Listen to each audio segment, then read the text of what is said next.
What does it mean to be comfortable in the water? Well, first of all, it's entirely natural not to be comfortable in the water. I mean, humans are not aquatic creatures. Virtually everyone's first experience with swimming is a near-death experience. They're worried that they're going to drown.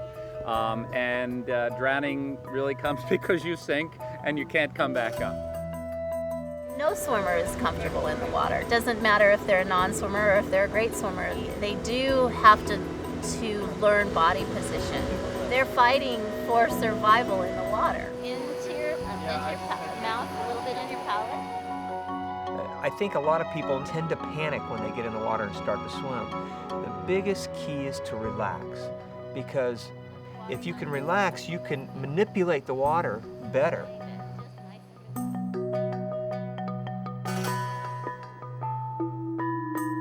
The first thing to do to get somebody comfortable is to teach them how to float effortlessly, how to basically have the feeling of that they can just lay there and do nothing, and have the water support them.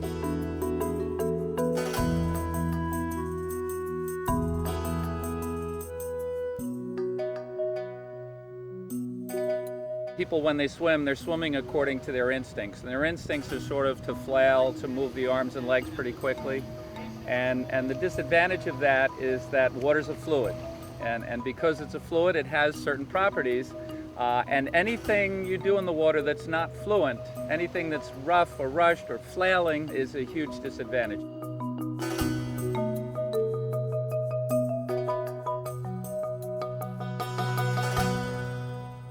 What matters most in swimming is to be balanced first, to be slippery second, and third, to not disturb the water and not create turbulence when you swim. And you have to really mindfully, really patiently imprint the movements that make you more fluent and economical in the water.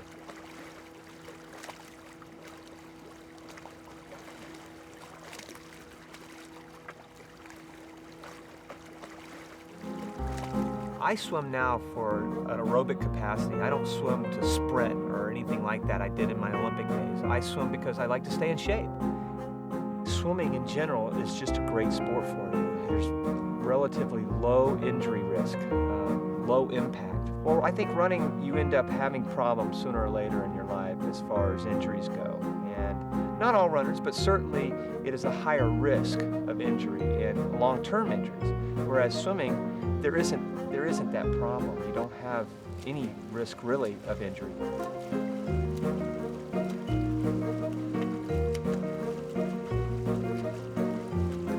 People who have diseases, whether it's arthritis or diabetes or injuries, even athletes with injuries, everybody can swim. And it's a way to keep your body fully supported and in motion. So it's good for everybody.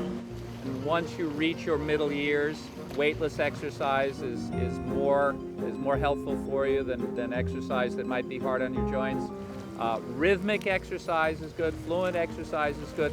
Most important, I think, is exercise you enjoy. Something that feels good to your body, because if that's the case, you'll do it.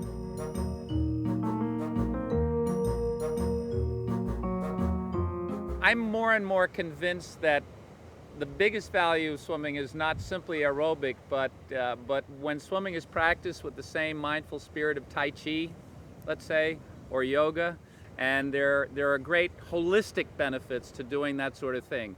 It's good for your body, but it's also good for your psyche at the same time.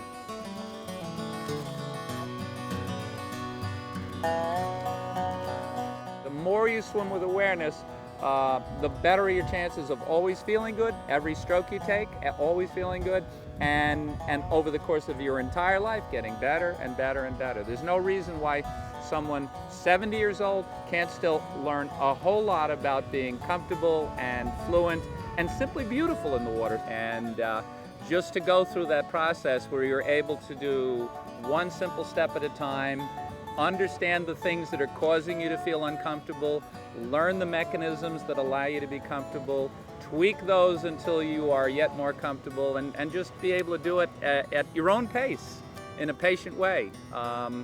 It's valuable for any human trying to be a fish.